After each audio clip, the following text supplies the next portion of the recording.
in a very different place than we were 3-4 months ago. We were talking about 20. Sorry, got phone's ringing. I got everything going here. I'm sorry. 4 months ago, we were really looking at 20% reductions. The governor was talking about that. He was talking about flat funding for foundation aid at the state level, just a lot of things that weren't good for schools. He was talking about combining aids, and all of those things didn't happen. So some good things have happened since, and we'll highlight some of that this evening. And then I'd really like to, there's not as much about the budget tonight because it came out relatively in a good way, but I'd like to have some discussion on federal funds tonight and start to hear some of the ideas you have from you or from all of you about thoughts about maybe ways we could consider utilizing those funds. So second slide, next slide, please. All right, so latest information, federal stimulus in the New York State budget. We're going to share the draft budget proposal, which the board will ratify next week, but we'll highlight that for you and show you exactly how we came up with a number, which I think is great for our schools as well as for our community.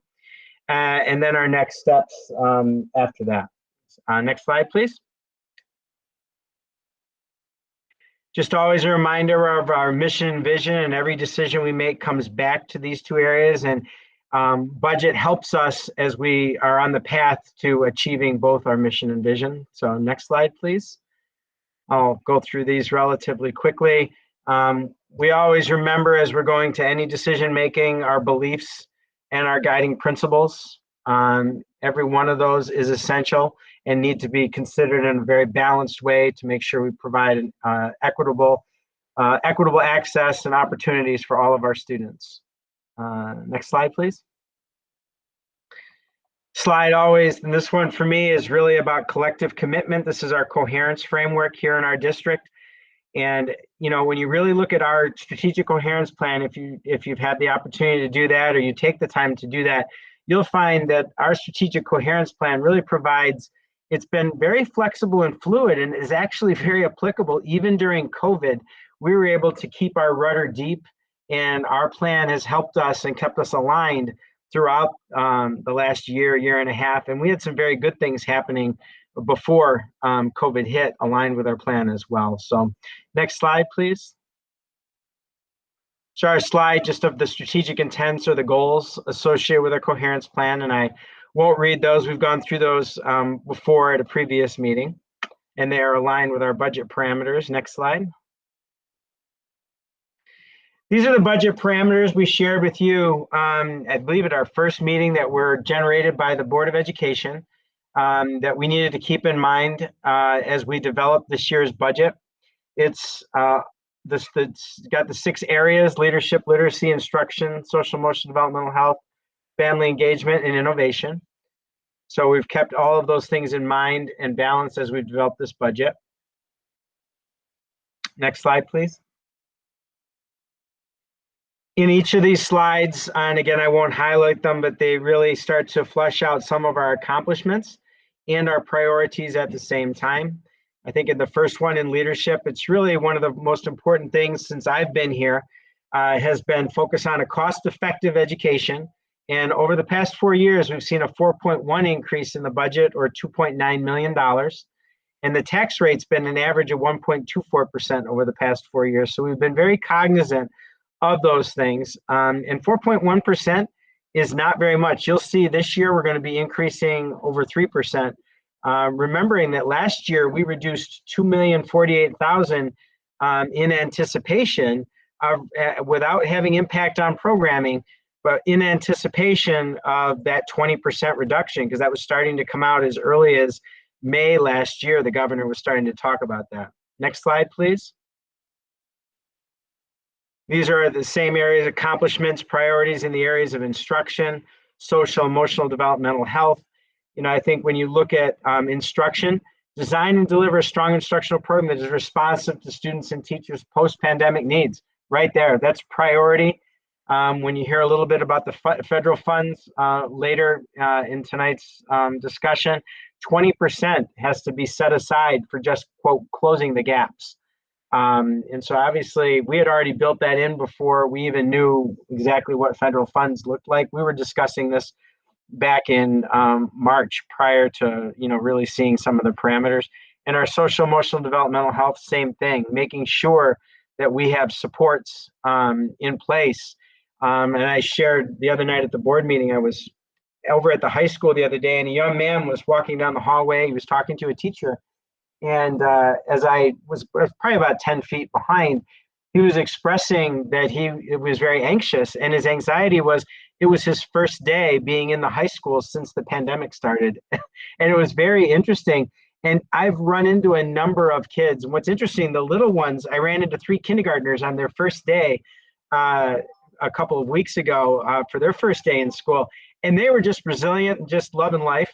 And then it was our high school kids were really experiencing some anxiety. So it was interesting to see the little ones were just ready to go and trying to learn the routines. And the older ones were really just trying to understand, what does this look like now?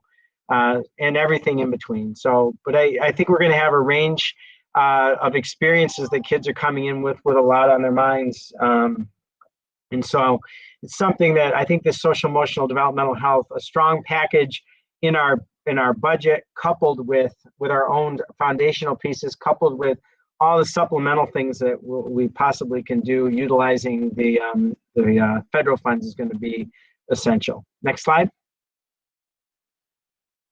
And this is our family engagement and our innovation sections. And I won't read through those, but I think the first one really at the top is one to point out, really thinking about what that back to school protocol is going to look like in September, the welcoming, the transitioning back to school, not only in September, but throughout the course of the year, as we re-engage kids and really get an understanding about where each one is at with respect to their academic development, as well as their social emotional development, because the combination of those two is the educational experience. And then the innovation, you can read those sections, but continuing to bolster our infrastructure around technologies is essential. And I would remiss if I didn't point out that our digital learning initiative actually began well before COVID, but in a way helped us immensely. As some districts struggled just to get devices, we were already in position to, we already had them in many cases. And then our teachers had already started working with them, and our students as well. So in many ways, our innovative approach actually set us up to help us as we had to negotiate through the pandemic and up till now. So next slide, please. So just to give you some highlights with respect to the finalized New York State budget, foundation aid increased to $36,744,000. So we're at 90.5% of what would be allocated in the formula. If you've been following state funding over the last decade, you would hear things like campaign for fiscal equity and equitable funding across schools, especially high poverty schools. And the formula not generating the revenues as it was, and it has never been fully funded.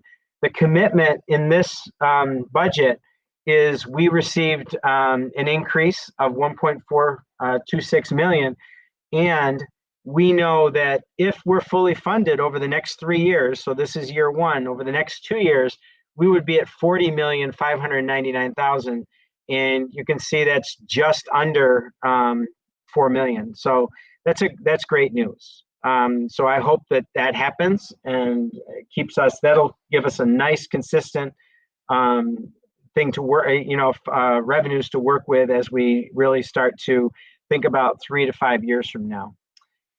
Good news is STAR was rejected. The next bullet was also important for us.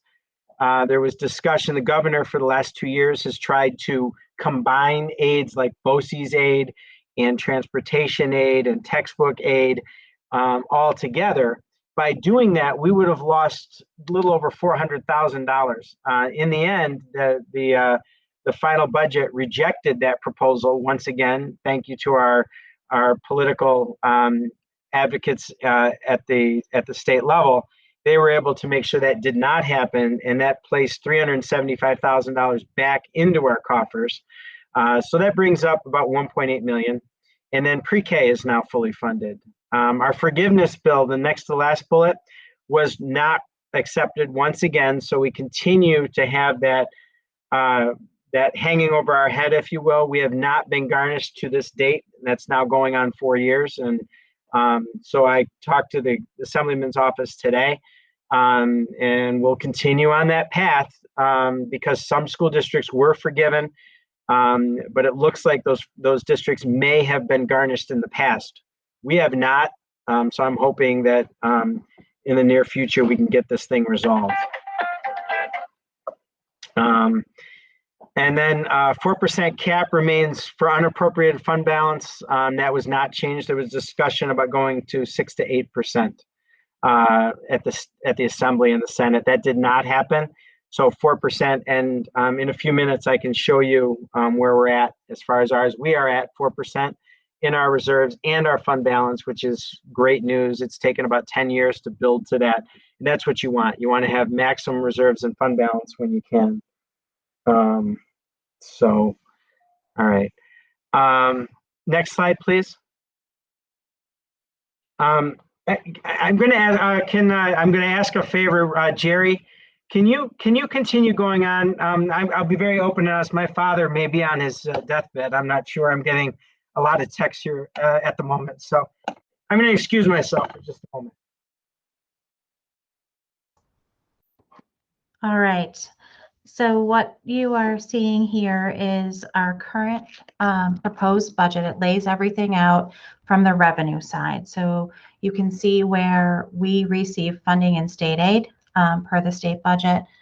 Also, other revenues that we have estimated, which include things like Medicaid reimbursement payments, pilots, donations, et cetera. You can see that laid out there at about $2 million. And then our tax levy estimate, which represents no increase in taxes, of $21.6 million. The initial budget didn't have a planned use of reserves or fund balance, which brings us to the proposed budget for the upcoming school year of just over $76 million, which represents a shortfall of $356,000. Mr. Lisi, if you could go to the next slide, and the next one. So what you can see here is the impact of the tax cap over the last 9 years. And going through here, you can see where the district and the school board made decisions to stay under the tax cap and the impact that has had on the tax levy over time and the amount of money that we are able to collect from the tax levy. And you can see that pattern over the last 9 years. Excuse me, I'm going to need to excuse myself. My dad just passed away, so. All right, Brian. Jerry, can you just carry on tonight? Dom and I will take it from here. No worries. Thank you. Oh, and Mrs. Nichols is here. Mm-hmm. I couldn't see you on the screen, Mrs. Nichols, so I'm sure Mr. Polvino didn't either. So this slide here just is an explanation of the terms so people have an understanding of the difference between tax levy and tax rate. So the tax levy represents the total amount of revenue that's raised through property taxes to fund the school district budget. So that's the whole pie. The tax rate is the amount that individuals pay that contribute to that total amount. And that tax rate varies from household to household. And it's based on equalization rates and assessed property value. And those factors are not controlled by the school district or the school district budget or any of the decision making that happens within the Board of Education or through the budget vote. Mrs. Nichols, anything else you would add to that? She's saying no. No, I thought you did a nice job with this slide. Okay. All right. So fund balance and reserves. Kathy, since you're here, do you want to go ahead and take us through that? You're the expert, and I would just be winging it here. All right.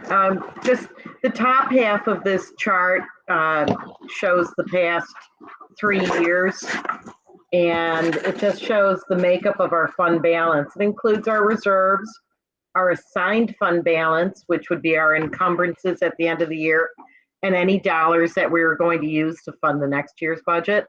And then unassigned is basically what it sounds like. It's just that amount of money that we're allowed to put away, that 4% that we talk about. And you can see that we have tried to grow our fund balance, which is a smart thing to do to get us through things like pandemics. And down below, it just shows the change in the reserves year to year. So we have had a little bit of an increase over the past, excuse me, 3 years.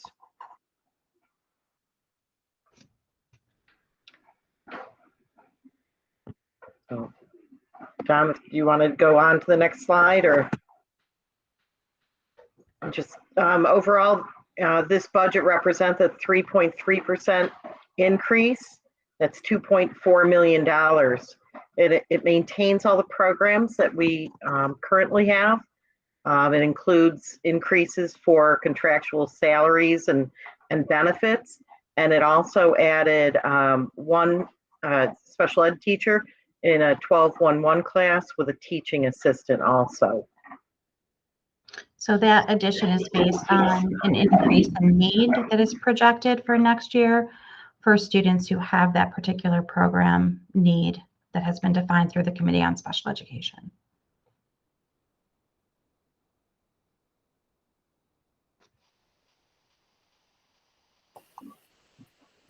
This one just details, since when we presented to the board our initial kind of roll forward budget, we've looked at that again and we made a few changes there.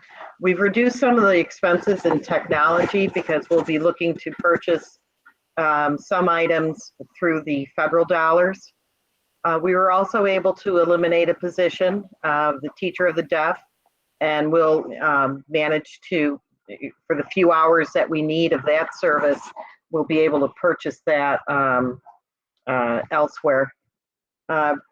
We lowered some of the health benefit costs after looking at that, and also just took $55,000 out of supplies and some contractual accounts. Just kind of looked through the budget and removed a few dollars where we thought we could. And then, of course, we added, as we just mentioned, the special education teacher and teaching assistant. So the net change from that first budget that we looked at is a decrease of $455,000. And I just wanted to reiterate that the decision to eliminate the teacher of the deaf was not necessarily driven by budget, but it was driven by the fact that the number of students who require that service has decreased dramatically due to either graduation or moving out of the district. And so we went from needing a full-time person just to needing, as Mrs. Nichols said, a few hours a week for those services.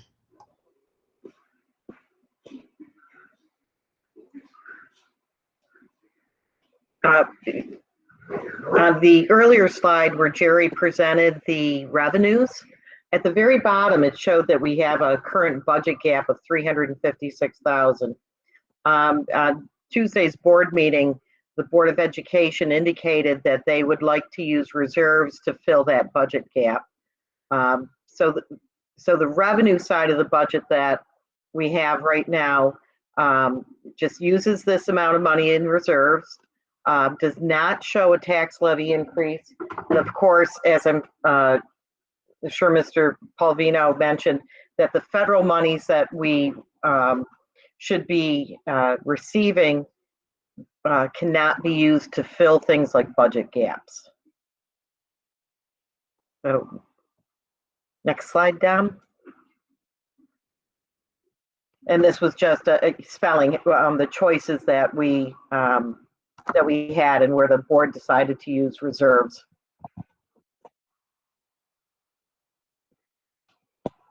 And let's see, this was just sort of the same. This is the same situation, showing the revenues but in a different format, and now showing the $356,000 as the planned use of our reserves. Once again, the total budget is $76,230,000. Tom, could you go back to that slide for just a moment? Yeah. And again, based on the consensus of the board and during their conversation on Tuesday night, it's the use of reserves as opposed to increase in the tax levy at this point in the budget process. So this proposal is a 0% tax levy increase.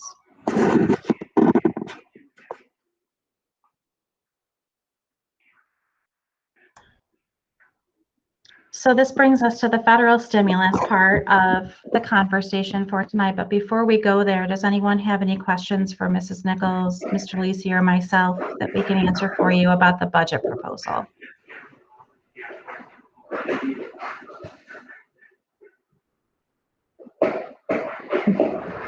Sounds like we're good to go. Okay.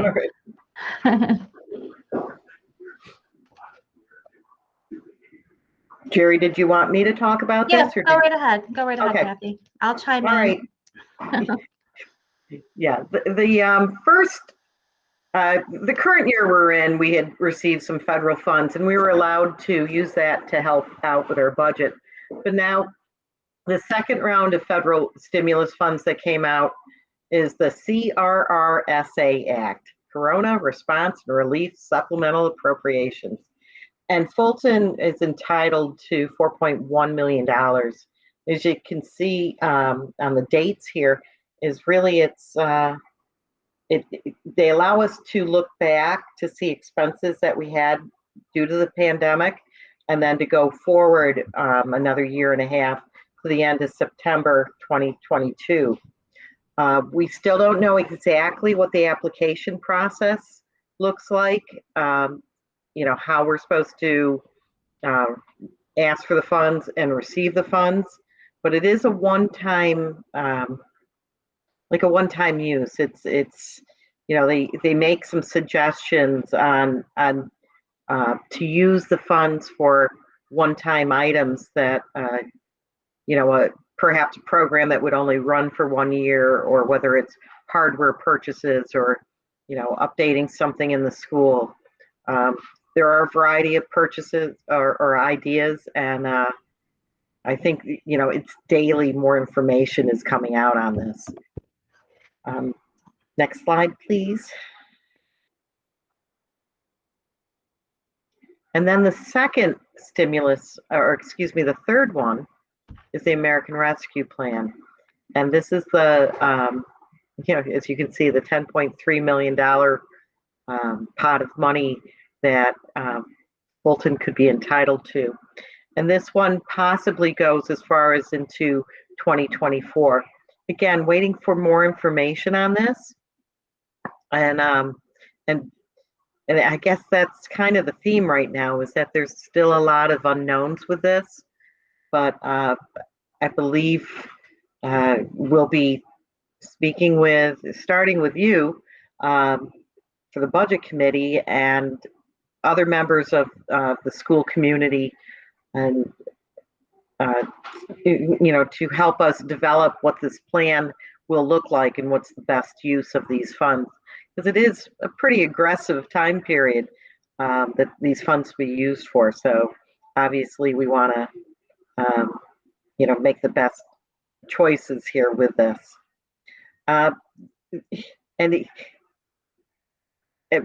some of the wording in here saying it's flexible, but the state, or excuse me, but the federal government does want you to point the dollars towards certain things, especially addressing things like learning loss and you know, extended day programs or summer programs for children to try to get them caught up.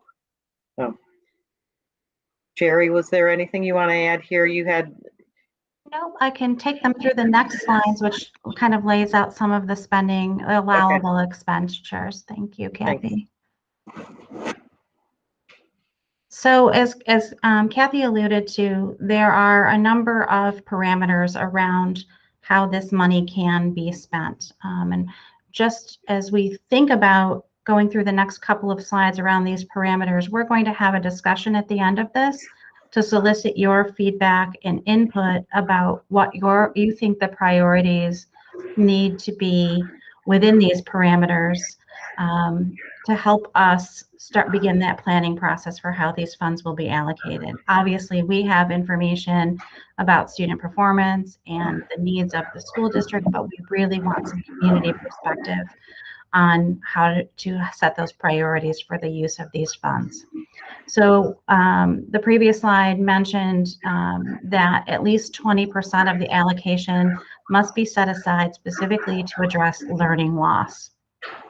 So looking at the impact specifically of the pandemic and pandemic instruction for our students and what gaps may exist. When we look now to, in September, it will have been 18 months from the time our schools first closed in March of 2020. And then the allowable expenses also cover specific activities that we are already funded for and already have guidance from the federal government around the Elementary and Secondary Education Act, which is our core curriculum and instructional programming, the Individuals with Disabilities Act, which is the federal law around supporting students with disabilities in the school setting, and then the Adult Education and Family Literacy Act, which is that literacy readiness and career readiness components of the federal funding that schools receive.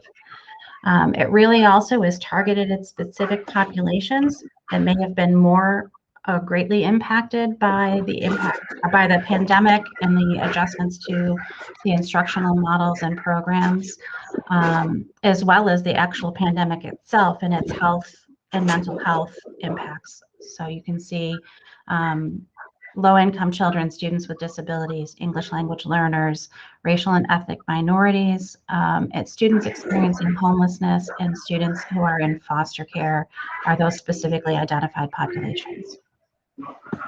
Next slide, Mr. Lisi, please.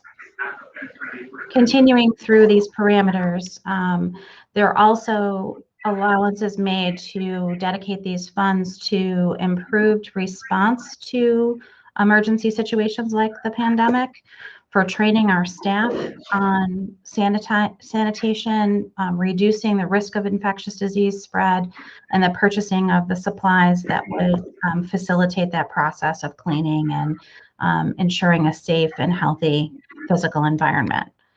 It also allows for the purchase of educational technology in many forms, Mr. Lisi's area of expertise, and providing direct mental health services and supports, and specifically mentions the use of community school model for that purpose.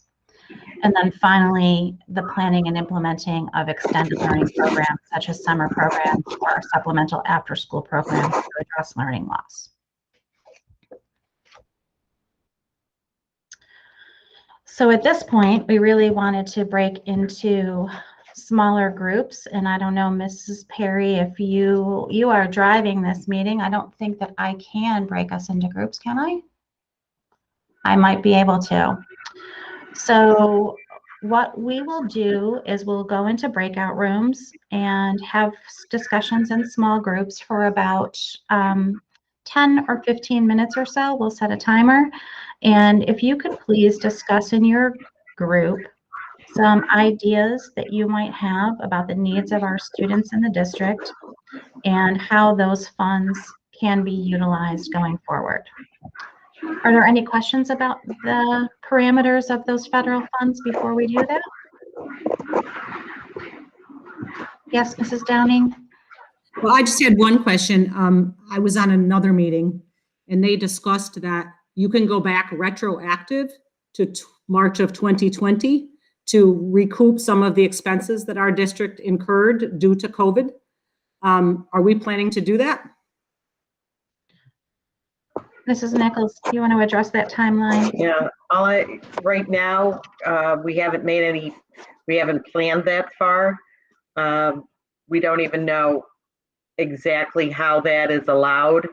So that's really sort of an unknown right now. I mean, from an accounting standpoint, which of course I'm the accounting nerd out of the group, I'm not quite sure how that would work since our books are closed. But if we were to run into a situation where for some reason we couldn't use all the dollars. It would certainly make sense to use that to make sure that we are able to utilize all of them. So may not be the exact answer, but we're going to have to see what the guidance is and what the plans are going forward. The uses that we might come up with. Okay, yeah, the meeting I was in said that they were discussing and said there's actually quite a lot of flexibility in this money.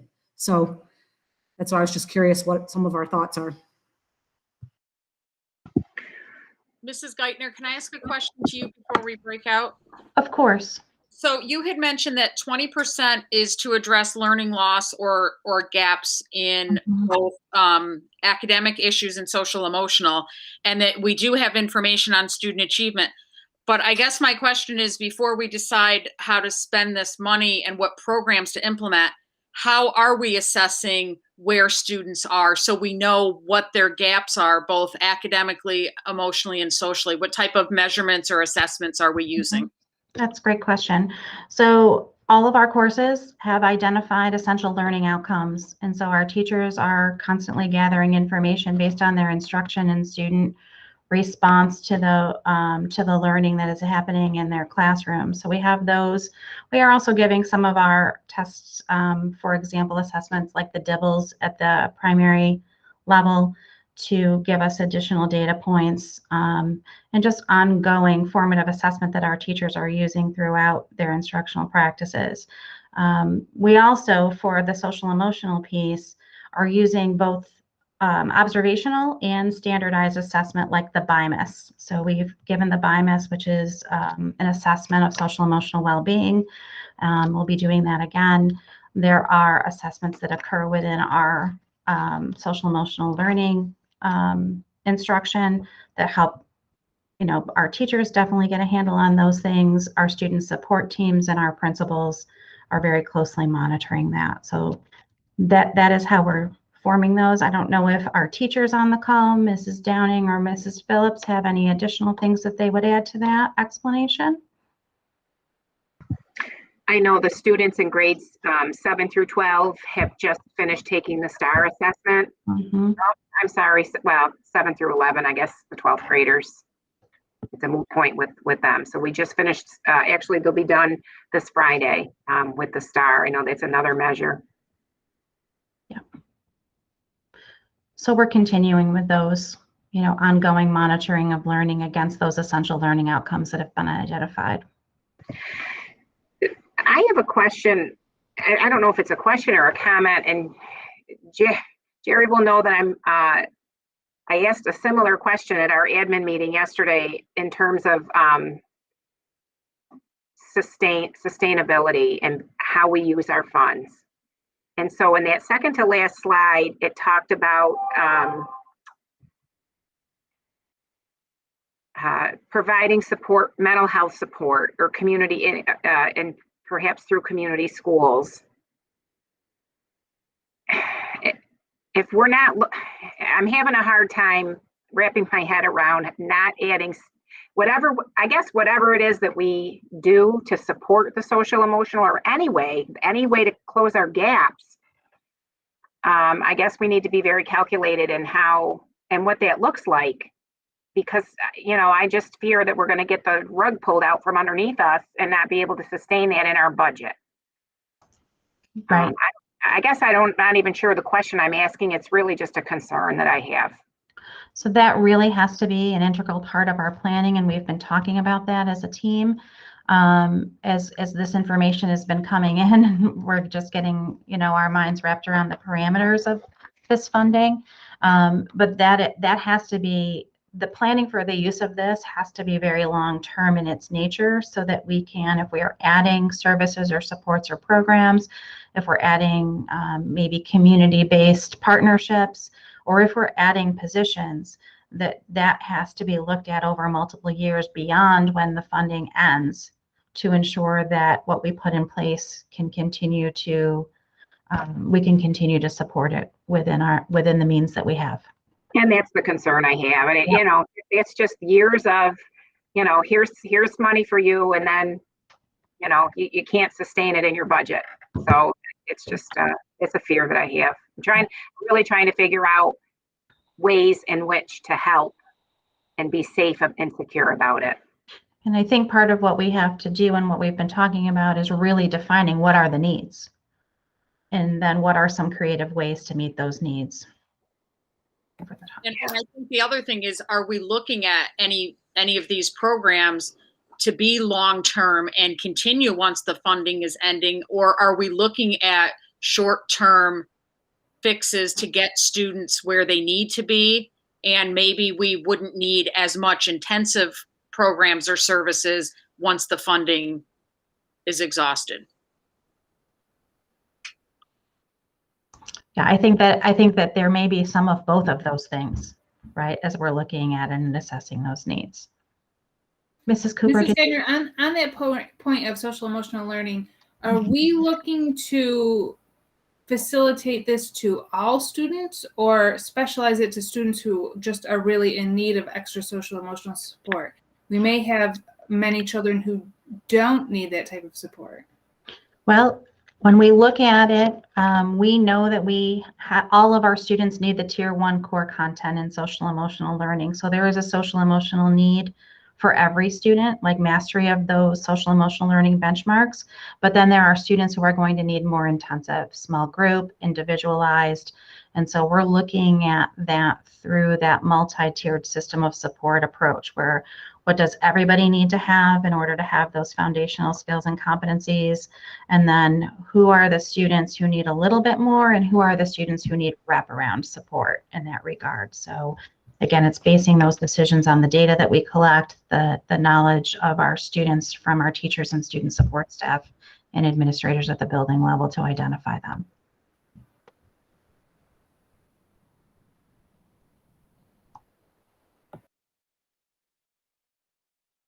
Did that answer your question?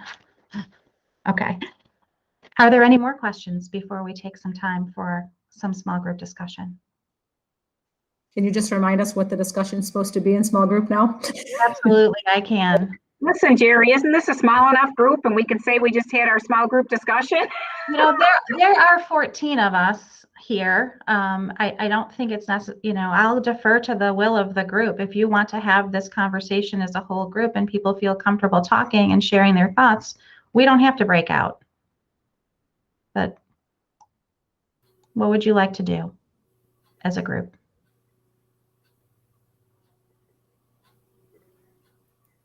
I'm for the whole group. Whole group? I'm fine with whole group as well. All right. So you can certainly unmute and share your thoughts, or use the chat if you're more comfortable using the chat.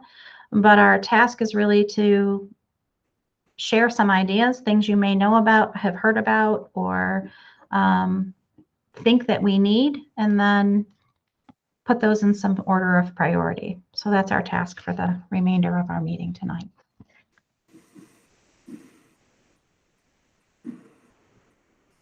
Well, I'll start. I think that some of the kids that are struggling the most, I don't think I know this, are the ones that are fully remote, that we've never seen physically in our classrooms. So I think we should look at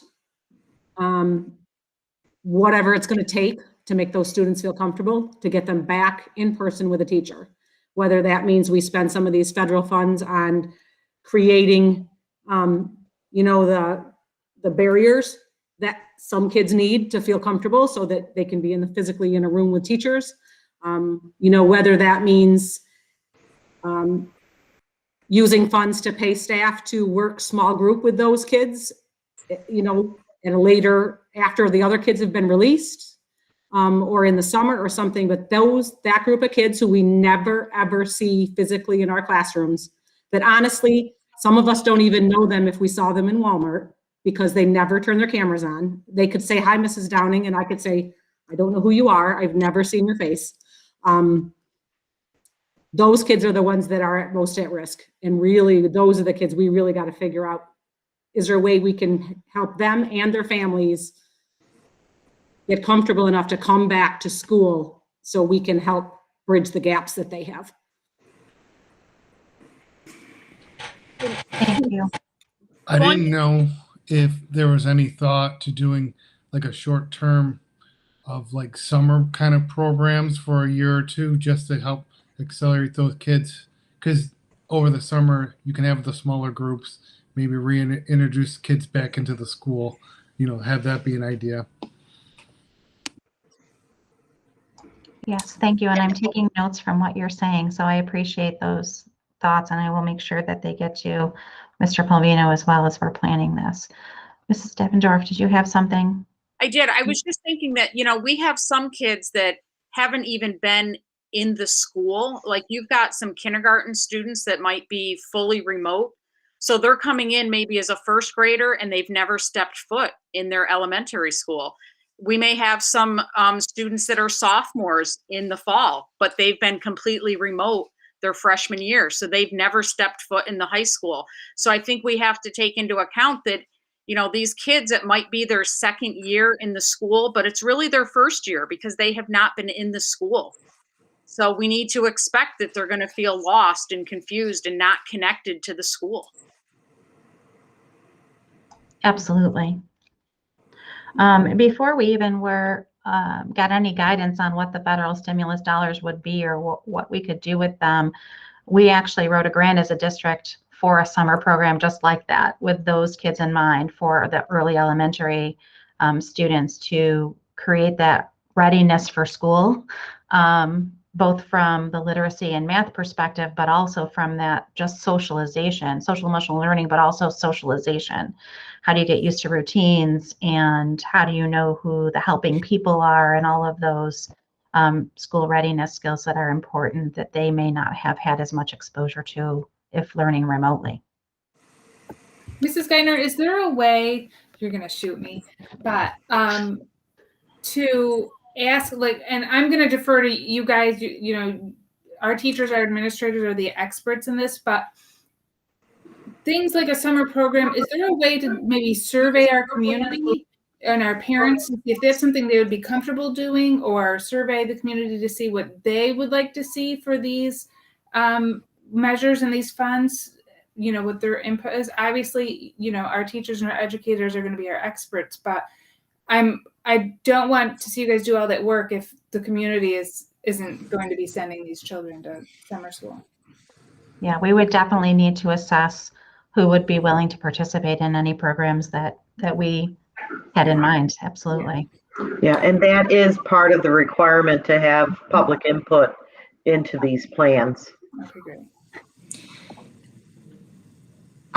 So part of the reason why I was 30 minutes late was because I was doing my student-led conferences tonight with kids and parents at home, and I just gotten done at 6:30, so I figured I would join. And it's interesting that summer school came up because it came up in every single conference that I had tonight, asking about what kind of programs would be offered over the summer for our kids.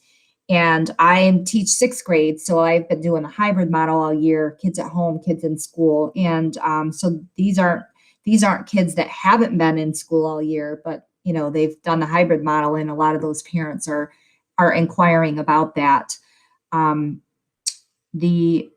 did have one parent tonight ask about summer school, if it would be virtual. But that was really more because they're a split family and the kid goes with his dad, who lives 2.5 hours away. So, that's something to consider, I guess. I don't know, that's a tough call, because the experience that I would want for that kid would be in-person summer school, not online. But just another kind of piece to consider. Something that I see as a need as a teacher right now is intervention. We need to provide kids with some pretty significant interventions to close those gaps. And just strengthening Tier 1 instruction is not going to do that. They need actual intervention and small group time with teachers to be able to close those gaps. So looking at the future and knowing that we may not be able to sustain those types of positions or roles, I think that, is it a possibility? Could we be safe in having a couple of extra intervention positions for 2 years, so to speak, with, knowing that they won't be there after 2 years, that we wouldn't need, and hopefully we wouldn't need them, I guess, at that point. I don't know. I don't know if that's an option for the district or something that we might be able to do with that, with that federal money. Yes, Mrs. Nichols, can you remind me again? I'm sorry, but we were talking at the board meeting on Tuesday about the length of time that we have to spend those funds. Can you remind the group, or maybe some people who weren't there as well? Yes, the $4 million pot is through September of 2022. And the larger dollar amount, the 10.3 million, may go through September 2024. Right now, it's written to go through just through 23, but I guess there was a push to have the funds last longer than that. Okay, thank you. Yep, that's what I thought. Mrs. Geithner, my concern is, how are teachers supposed to teach their regular schedule of lessons when they're also trying to go back and fill in these gaps? So there's only so many hours in the day. And, if you're like a high school math teacher, you've got this, curriculum that you're supposed to teach to get these kids prepared for a Regents. But if they don't have the foundational skills from the math course from the year before, if you have to spend a month or two getting them caught up, how are you going to have time to then teach what you need to? So I don't know how teachers are going to be able to do what they would normally teach when they're probably going to spend the first month or two trying to catch up more students. There are always students that have gaps, but I think we're going to see more students and wider gaps. So how do we do that when teachers are already, there's only so many hours in a day? That is going to be one of the keys to figuring out how to utilize both the funds and the time, as you say, because there's only so many hours in the day. But having those conversations about flashing back and flashing forward and looking at those essential standards, and our teachers, I think, have done an amazing job of identifying those this year and really honing in on the essential learning that kids need to have in order to continue to progress. That doesn't mean that those gaps don't exist, because we know they do, and we're seeing it, and our teachers are seeing it every day. So that is going to be part of that strategic planning about what is going to be the most effective use of time, resources, financial and human, to make the biggest impact. And is it going to be a multi-year endeavor, right? And I guess my concern is that let's look at the high school level. I know right now there is, a lab component to some of the math courses. So if kids need an extra lab for math, but what if they need an extra lab for English or for science? They still have to graduate with, 22 credits. And are they going to be able to meet the graduation requirements if we have to give them a lot of academic support, which could take up a period where they would be taking a course for credit? I don't think the state's willing to reduce the number of credits required for graduation. No, not likely so. And so again, that's part of that very intricate puzzle that we're going to have to put together, because the graduation requirements are still going to exist, and students are still going to have needs. And a lot of this is going to be very individualized, and trying to figure out how to put those pieces of the puzzle together. I don't have a good answer for you right now, but it's definitely been the conversations that we've been having, and our professional learning communities. Teachers are meeting and having these conversations every day to try to figure out the best strategy to approach that. And we still have to keep that balance of everything that we offer here at the high school. We could put a student in a lab half their day, and then they won't have the rest of the opportunities, that they need in their day. So we definitely need to be creative in what that looks like.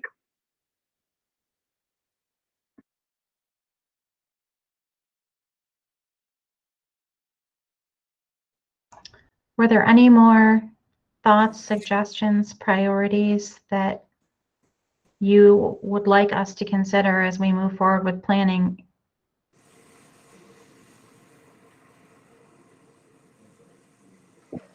knowing that we're going to come back again and again, because public input is going to be an ongoing part of this process. I'm curious to see, obviously, how other districts are brainstorming this problem. We're all in it. We're all experiencing the same frustrations. Transportation typically isn't part of our summer programs. And I think we probably need to look into, is that allowed under these federal funds? I'm going to say it probably is, but from what I saw in the flexibility, but I think that's something we should look at, probably reach more families. If we can provide transportation to the summer programs, whatever they may be, and after school programs, whatever they may be. Because like you say, this is not going to be fixed in a 6-week summer program. No. Some of the kids are going to be fine, and some of the kids that learn quickly are going to get ready to back on track, and they're going to be fine. But you're going to have some kids that aren't, and it's going to take a while, and they're going to need intervention for a few years, like Carrie said. So, I kind of second that idea of increasing the intervention over this period of time where we have this stimulus dollars. With the knowledge that we may not be able to sustain those, but hopefully after a few years, we can fill in some of these gaps that some of these kids do have. Yeah. And transportation definitely is, as we know, a barrier in our community. And we've been able to provide transportation at the elementary level and the middle level for summer program and for after school program as part of grants and other things. And we see the increase in participation when you have that. So that's definitely something we need to consider. And what about even, food brings them in as well. And that's also another challenge. Can we have breakfast at the summer program or lunch? Or, yes. After school, if we do an after school, you know what I'm saying? Yeah, meals are a given. For any programs that we run, we'll be running meals for students, breakfast and lunch at least. In those programs, we do that for our special education summer school. We do that for our community school summer programs, and that would be our intention for any summer program that we offer. I guess I always have to kind of put in a plug for elementary. I think that one of the big concerns that I think we're going to see for next year is we've got this whole cohort of kids that have been in-person learning all year at the elementary level. And most of them, they've been 4 days a week all year. And then we've got kids that haven't stepped foot in the elementary buildings all year. And so those kids that have been in-person learning for four days in a row for the entire school year, and now it's 5 days in a row, most of those class sizes have been 8, 10, 12 kids. So those kids have probably shown more growth than they ever would have in a class of 25.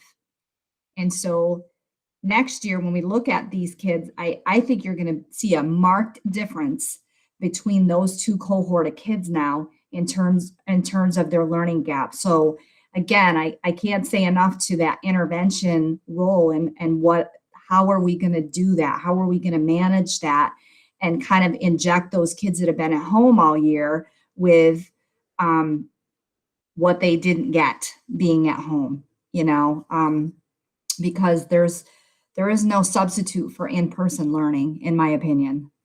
So, especially at the elementary level.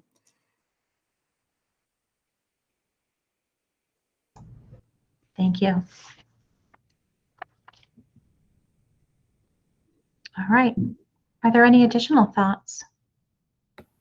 Mrs. Gaynor, I just have one more thing, and this is a complete hypothetical, but is there, and this is separate from the budget, but again, thinking of the elementary level, when we shut down, if I had a second grader, say, who was just partially meeting standards and then went virtual all of third grade, thinking about next year, that student coming in to a fourth grade and struggling, only meeting barely meeting standards in second, going virtual, is there an option for parents who know there's going to be a gap to continue that child into third grade if the parents want to? Or do we have to just, put them in the fourth if there's such a significant gap like that? I think those are conversations that families need to have with the teacher and the principal of their building to develop a plan that really would be most effective.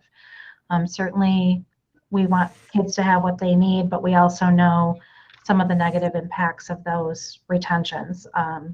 So I think it's a very individualized decision. And that begins with a conversation with the classroom teacher and the building principal to help make that conversation, and any student support staff who might be involved with the family too. I would strongly encourage people to reach out to have those conversations. That's fine. I just needed to know if it was an option for those Yep. students.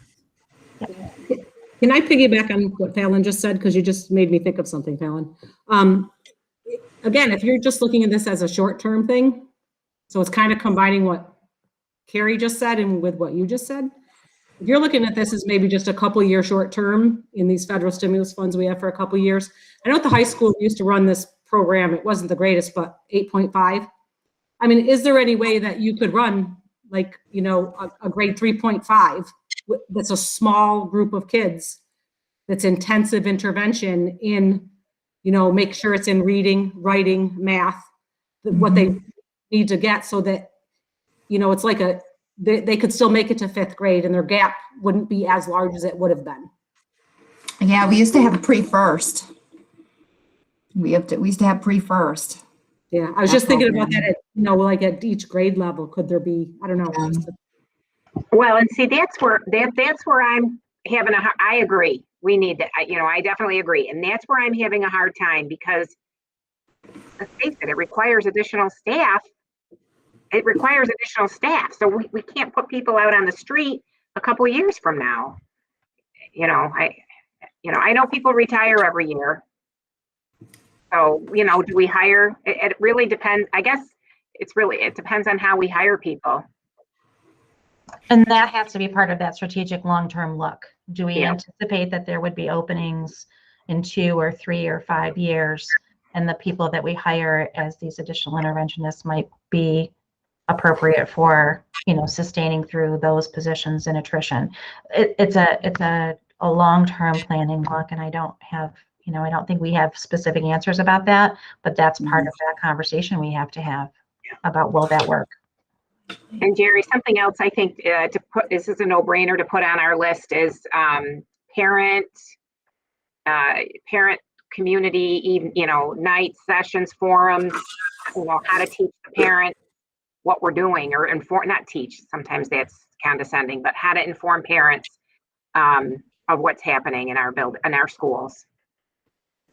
Yeah, that is, we need to do that regardless of how we use these funds, because, you know, and that was really the vision around kind of changing up what Parent University is. It shouldn't be a one-shot thing. It should be something that's every day, all year long, for people to come and go as they have the time and ability and have questions and can access resources for learning. So we need to build that into whatever plan we do come up with, certainly.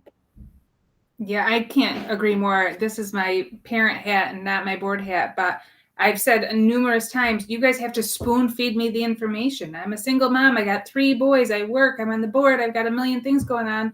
I miss just an email coming through. You know, Mrs. Parkhurst, I know you send us plenty of emails. You're really great at it, but I don't see them all because I've got so much going on. Same with the other principals.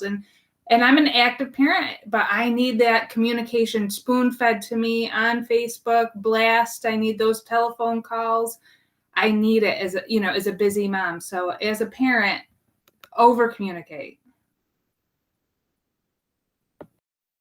Mrs. Parkhurst, I agree with your statement about, you know, we have to be careful that we're not hiring people and then putting them out on the street in a couple of years. And on the same hand, you know, you don't want to hire temporary positions because your turnover rate would be astronomical. You might hire somebody on a temporary position, but then if a job opening comes up 6 months in another district, you're going to lose them. And that's not going to help our students either. Yeah, I'm pretty stuck on that. I'm black and white. Jerry knows that. So she's much better at thinking it differently. But yes, with my experience hiring, you're right. They're going to go where it's more marketable. You don't want to hire staff temporarily or on a replacement.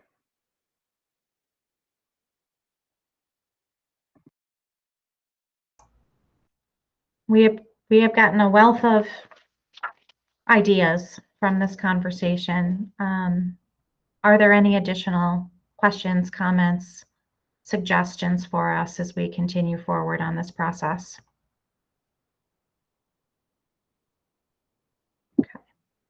Been sitting in this chair for 12 hours. I'm ready for some air.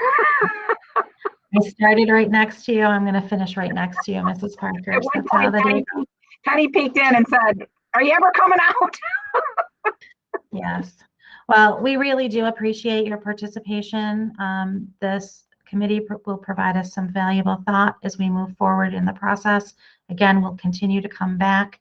I do want to thank you on behalf of Mr. Palvino for your understanding and support of him tonight in this difficult night. So we will send him our best wishes and his family our best wishes, and we will continue to communicate and send you updates about our next steps. All right. Thank you, everybody. Have a great night. Thank you. Good night.